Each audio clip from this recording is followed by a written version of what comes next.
Hello, everyone, and welcome to another episode of the CBL X's and O's podcast for season 2023.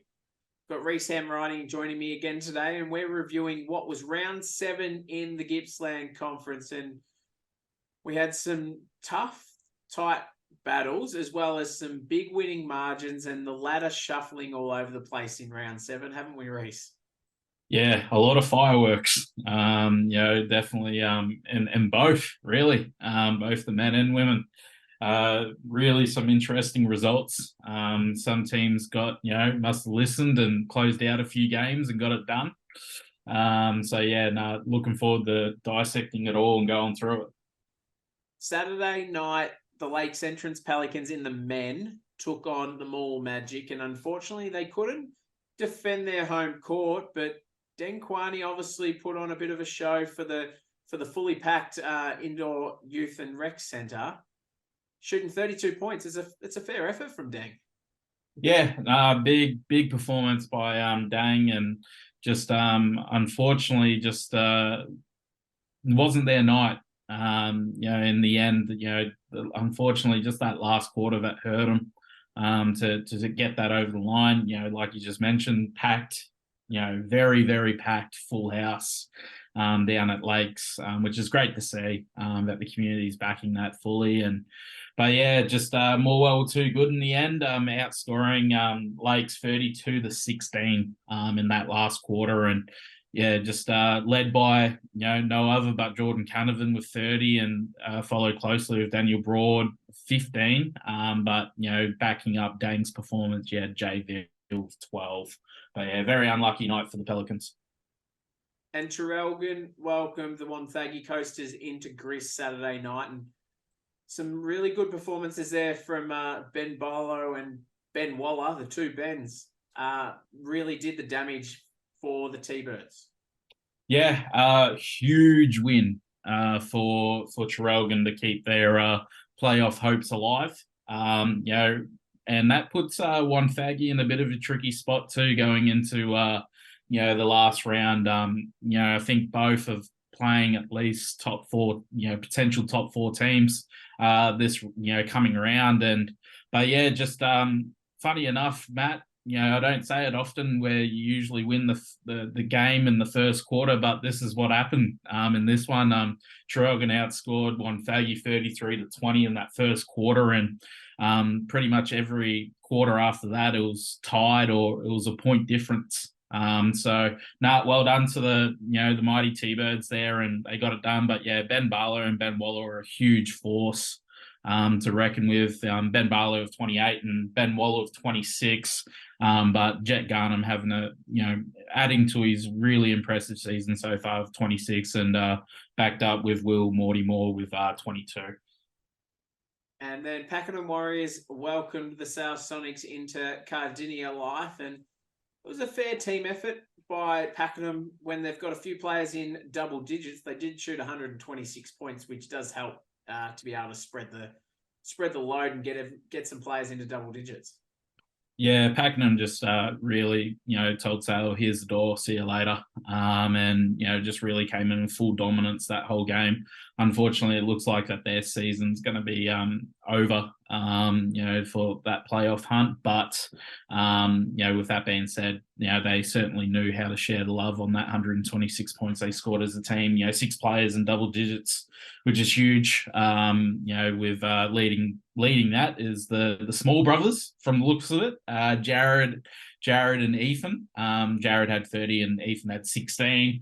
For the Sonics, we had Jake Hutchins with 17 and Luke Williams with 13. Southern Penn welcomed Mafra into their home venue, and they put up a really good fight, only going down by 10 points. It's sort of the basketball we've expected from the Sharks to be really competitive this season. Yeah, they're just really flourishing, aren't they? This back half of the season, really, really stepping it up, really competitive. I think they've, took it all in and really starting to play some really good basketball. And just, unfortunately, they just get done, most importantly in that third quarter, which did decide the game in the end, with, Mafra outscoring them 28-16 in that quarter. With that being said, Marcus Cope was really, really good that on Saturday night, 22 points, followed closer with Byron Sandeman with 21. And for the Sharks, we had Patrick Ramsey and Jake Wilson. And just a quick shout out to Sam Whelan with a speedy recovery. Unfortunately, it looks like he's gone down with Achilles injury, which we don't like to hear. So all the best, Sam, with your recovery, and hope to see you hopefully in 2024 or 2025. Yeah, shout out to Sam. And obviously, we don't like to see players having injuries to that nature. And he's been putting on a stellar performance this season once again in the CBL competition. So wishing him all the best and a speedy recovery. On Sunday, Moe welcomed Carnbarra into Latrobe Leisure Moe Newborough, and Austin Shelley got back to his scoring performance, shooting 34 points. It's the difference between Moe and Carnbarra in that game. Yeah, absolutely. Moe one step closer to a perfect season. To being undefeated during the normal rounds and sitting very comfortably at first and going in with hopefully a home final for their first round of playoffs. But true pure dominance display. Shelley with 34, definitely one of the favourites to win MVP, potentially looking at back-to-back. But you had Ben Van Dyke back him up with 23 points. They also had 4 players total in double digits, which is huge. And just for the Wildcats, Joel Winderlich still putting up solid numbers and a losing effort with 20, and Matt Cannell with 11. And Southern Pen had another ripping game on Sunday. Unfortunately, this time, again, they lost to the Traralgon T-Birds. This time it was only by 8 points, but they're obviously shooting the ball very well down there. They're 16 threes for the game, I believe. Yeah, just another unlucky game for Southern Pen. Really playing some really great basketball, and unfortunately, despite having 16 threes as a team, which is a nightmare as a coach to play against. But just unfortunately, one of those things where if you're not consistent throughout the 4 quarters, it's going to hurt you somewhere. And unfortunately for the Sharks, it was that 25-14 second quarter that Traralgon won that ended up providing the difference in the end. But some really, really solid performances, by Jake Wilson with 28 and Ethan Lowell, do apologise, with 22. But for the T-Birds, they had 3 players that combined for about 80 odd points, with Zach Dezina, 30 points, really got hot and got going. Ben Waller with 27 and Cody Tibbles with 25. So really solid effort by Traralgon there to round out their weekend. And Maffra pulled into the Warragul Leisure Centre on their travel back from Southern Pen. And the Warragul Warriors just really stamped their authority on the Eagles to show the competition that we're here for the real business. They doubled their score and they shot 118 points. Yeah, to hold Maffra to 57 is a brilliant defensive effort all round. Without Sam Whelan, which is fine, but they still got some heavy hitters, as we know, and to keep them under 60 is really impressive. And look, I've said this guy's name a lot throughout this podcast, Matt Jordan Gukia, 41 points. Just went absolutely ballistic. And really led that Warragul squad to that victory. Followed closely with Daniel Whitfield with 15, but they had 5 players total with in double digits, making that 118 definitely loved across all the players in that regard. But just unfortunately for Maffra, just couldn't quite get going from the looks of it. Elliot Hunt finished with 21 and Brian Sandeman added 13 to his solid weekend. And we thought Warragul shooting 118 points was a lot. Wonthaggi welcomed Lakes entrance into Bass Coast Community Stadium on Sunday, and they were able to put up 151 points, which was a massive win for the Coasters. Yeah, 151 points in a game is not easy to do at all. just a pure dominant scoring display by the Coasters. They definitely made that trip a lot harder for Lakes as it would have already been. And yeah, unfortunately, just like the Pelicans just copped a barrage of scoring from the Coasters. You know, they had 6 players in double digits, led by Jet Garnham with 38, and Will Morty Moore with 37. You know, and look, they purely dominated the third, you know, all quarters, but particularly the third quarter when they scored 44 points to Lake 17. And they, you know, just like Southern Penn, finding their shooting range, and they had 16 threes as a team. And that was spread across all of them nearly. So just a pure class and dominant performance by the Coasters there. And with the Pelicans, we had Jay Veal with 16 and Dane Quani with 15. Now let's have a look at the ladder. After round 7, we've got Moe still on top with a 9-0 record, the only undefeated team left in the Gippsland Conference. We've then got Warragul and Traralgon both sitting second and third with 7-2 records. Wonthaggi Maffra fourth and fifth with 6-2 records. So both of them teams have still got 2 games to play, whereas the majority of the other teams have 1. Pakenham sitting there in 6th with a 5-4 record, closely followed by Currambara 3-6, Morwell 2-7, Southern Penn 1-7, and then the bottom of the ladder sees Lakes Entrance and Sale both with 1 win and 8 losses. So we've got 5, maybe 6 teams still battling it out for the final 4 positions, but it's going to be an interesting round 8. A couple of them teams battling each other out, and that's going to determine their final positions on the ladder. Yeah, absolutely. It just sets up a really interesting final round of the season. You know, 4 or 5 teams fighting for their top 4 spots still. You know, is what we like to see. It makes things interesting. You don't know which way it's going to go, and if I'm not mistaken, a few of them play against each other too in that, you know, top half of the ladder. So it's going to be an interesting round for sure. Let's shuffle across to the women, and Lakes Entrance took on Morwell on Saturday night, and unfortunately the Pelicans could only shoot 33 points, but it was, you know, Abby Noblet leading the Magic again, shooting 20 points. Yeah, pure, you know, really great display of basketball for the Magic. You know, really got going, got their 3rd win of the season, leaving the Pelicans winless, unfortunately, coming into the after that. But, you know, really, really slow out of the gates for both teams. I think it was 7 and 8 points they only scored in the first quarter, and Morwell just went whack with a 21-7 second quarter and really blew it out from there. And you know, Abby Noblet, you know, solid performance again with 20, and Taylor Peavy with 20, and Emily Scoltes with 18. And for the Pelicans, we had Chloe Watson with 8.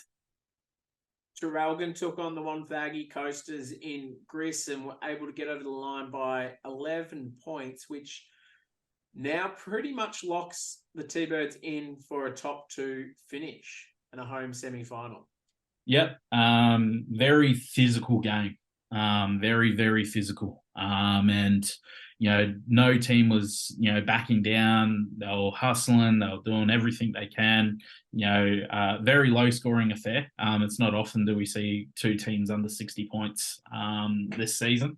But, you know, definitely this win helps Traralgon secure that top 2 position going into the last round, which is huge. But, you know, Sammy Labros doing Sammy Labros things. 28 of the 59 she scored, and followed closely with Jordan Pyle with 9. And for the Coasters, we had Gemma Thomas with 16 and Eva Garnham with 10. And the Pakenham Sale game, unfortunately, phone call late in the week. Sale had to forfeit the game due to lack of numbers, unfortunately, which is not great to see, but it is what it is, I guess, this late in the season. And Southern Penn welcomed Maffra into their home court, and unfortunately for the Sharks, they could only manage to shoot 25 points for the game, which is a little bit disappointing, but it is a quality outfit the Maffra Eagles have assembled for this season.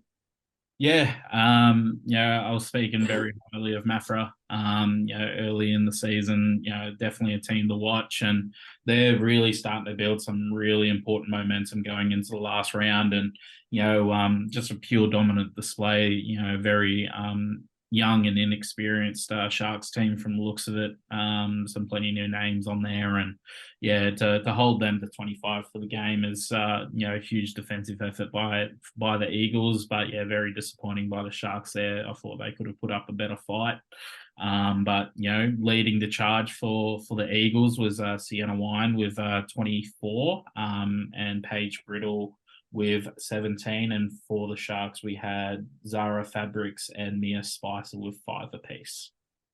And on Sunday, Caringbara travelled into Maui to take on the Meteors, and unfortunately they copped their first L for the season going down to Maui, and Piper Albert shooting 29 points obviously caused a lot of hassle for the Wildcats. Yeah, really, really important win for Maui. They get to stay in touch of that top 4 race. And it's just a pure dominance display by Piper Albert. She had 29, shot the ball really well as well. Followed closely with Tani Hodgins with 9. But Maui won the 4th quarter, and that decided the game. They won by 32. 32. They outscored Caringbara 27-7. In that last quarter, and just a big W for the Meteors, but a loss for the Caringbara. Which is not a bad thing. Everyone likes a bit of a loss, a bit of a check, and I'm sure that we'll see a different type of performance next round. I'm sure from the Wildcats.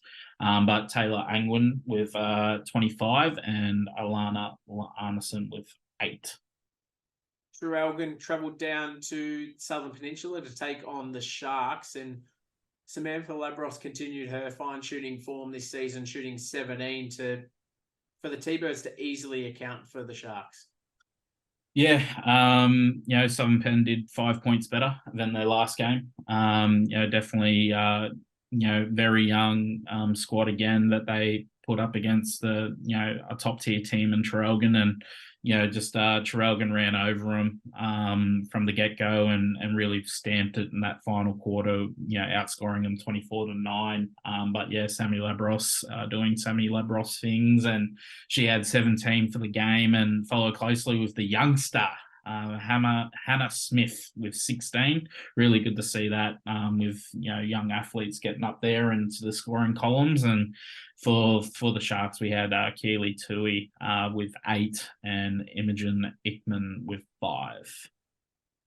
And Maffra were able to convincingly win against Warragul on their way home on Sunday, and Emerson Conley and Jamie Gallatley shooting 28 points for the Eagles obviously set the tone against the Warriors. Yeah, really dominant display by the Eagles.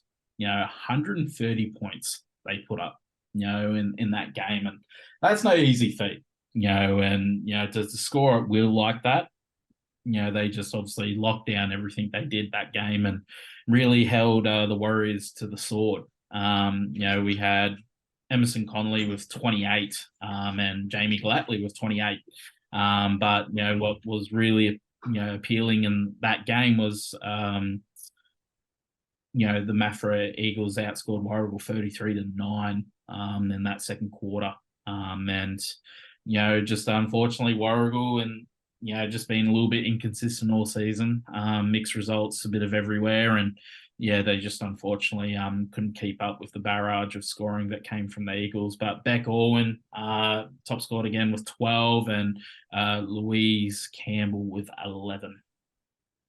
And Wonthaggi took on Lake Centrance in our last women's game of the round, and Eva Garnham is doing her things, her scoring stellar performance again with 24 points. She's leading the Coasters in scoring, I believe, this season. Yeah, she's had a really, really decent season. Really been a juggernaut for the Coasters, been always no doubt a highly scouted player. When you're coming up against them, and a really good win for the Coasters there, getting over the Pelicans. Eva Garnham 24 points, and Tiani Ellingworth with 20. And for the Pelicans, Michaela Pitt with 14 and Chloe Watson with 13. But yeah, good win by the Coasters. That's it. Let's take a quick look at the ladder, and we've got Caringbah and Traralgon first and second, both on 8-1 records this season, and closely following them, Mafra and Wonthaggi currently third and fourth on 6-2 records. Now they've both got 2 games to play in round 8, so I believe both them teams play each other as well, which is going to be an exciting game in round 8.